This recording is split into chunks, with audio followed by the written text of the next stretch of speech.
Informasi yang kami terima benar bahwa tim penyidik KPK mengagendakan pemanggilan para saksi untuk tersangka YRC dan kawan-kawan.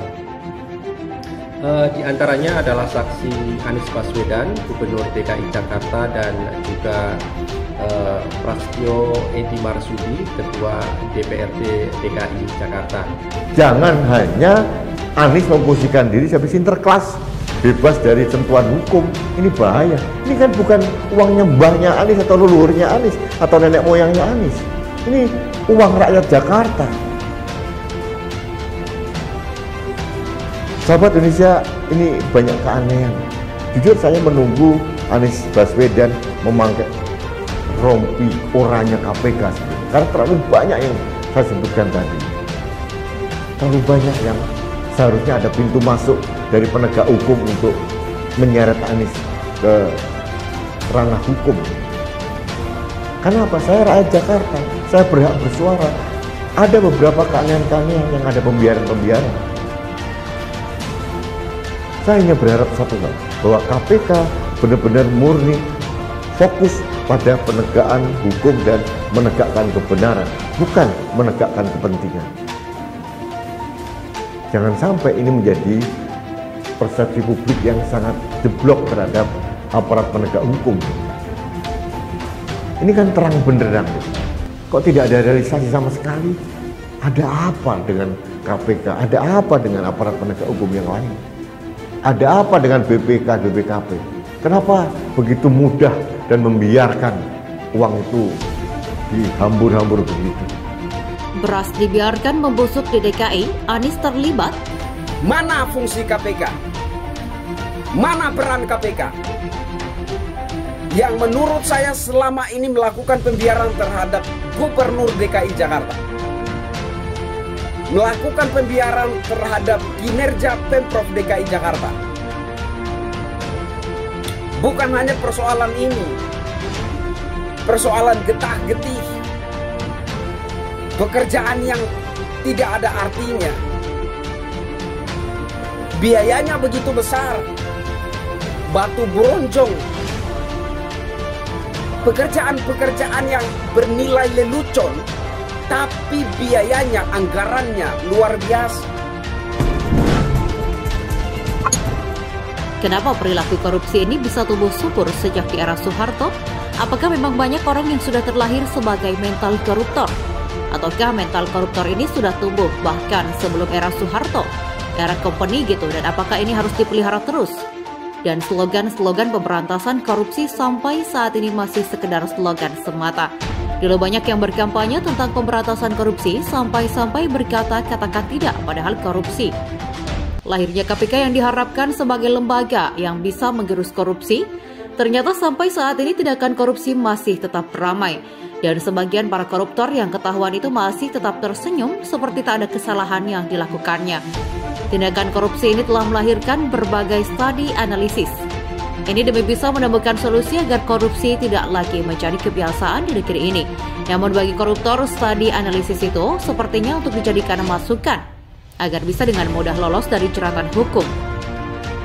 Berapapun jumlah korupsi yang telah dirampoknya, mungkin dari sinilah para koruptor itu makin licik dan makin punya taring sampai kapanpun. Coba perhatikan, ada berapa banyak koruptor yang hanya dipenjara cuma sekitar 2 tahun, lalu sesudah itu ia bebas dan masih tetap kaya. KPK kesannya hanya sebuah lembaga yang jadi rebutan adik kuasa, hingga ada banyak orang yang menilai KPK bisa menjadi alat politik semata atau lembaga yang diperebutkan untuk adu kepentingan. Bahkan ada yang mencibir bahwa KPK tidak akan pernah mampu mengungkap kasus-kasus besar.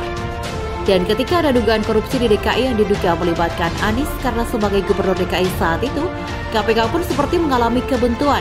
Jika sudah akan mengarah ke Anies, KPK seperti mingkem, berusaha untuk tidak tahu apa-apa. Apakah benar seperti itu? Anies pernah diperiksa KPK soal Formula E tahun lalu. Namun perkembangan kasus ini pun seperti ditelan bumi. Tidak ada kabar selanjutnya soal Formula E ini. Apakah benar Anies terlibat atau terlibat tapi tidak sendiri? Atau lebih baik dibiarkan bagaikan angin lalu saja? Lalu kini ada temuan beras rusak yang jumlahnya begitu banyak.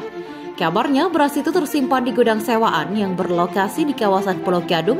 Diduga temuan itu adalah program Bansos Pemprov DKI 2020 yang nilainya 2,85 triliun rupiah.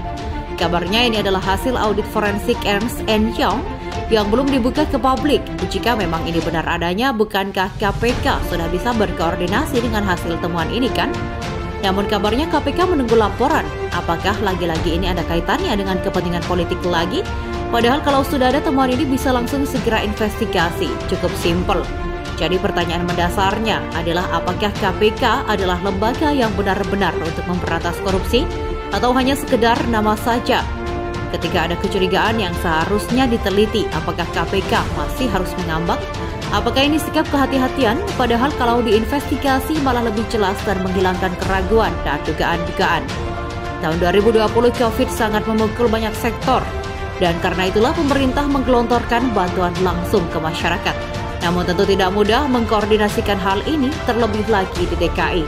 Gubernurnya saat itu adalah figur yang memang tidak cakap bekerja, hanya sibuk pencitraan dengan memanfaatkan situasi. Mungkin pengawasan Anies sepertinya lemah atau memang karena tidak bisa bekerja, sehingga tidak tahu bagaimana cara membahagiakan warga Jakarta yang lagi kena musibah COVID. Atau mungkin secara tidak langsung Anies tahu semua hal ini namun pura-pura tidak tahu. Atau mungkin Anies merasa bodoh dengan rakyat Jakarta sehingga masalah beras yang seharusnya didistribusikan itu malah ditimbun di gudang. Disebutkan bahwa pada 2020, Dinas Sosial DKI Jakarta menunjuk 3 perusahaan untuk menyalurkan paket sembako, yaitu Perumda Pasar Jaya, PT Food Station, dan PT Trimedia Imaji Rekso Abadi. Dan nilai kontrak Pasar Jaya untuk penyaluran ini sebanyak 11 tahap, nilainya 2,85 triliun rupiah. Jika melihat keadaan beras yang di gudang itu tampaknya sudah menguning dan membusuk. Sungguh sangat mubazir. Apakah ini tindakan yang akan membahagiakan warga Jakarta?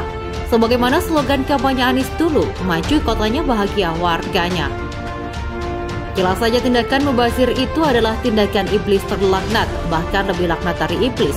Sebab beras yang telah dikelola oleh petani dengan susah payah meskipun itu diimpor, misalnya, bukankah tidak sangat bersyukur atas anugerah Tuhan?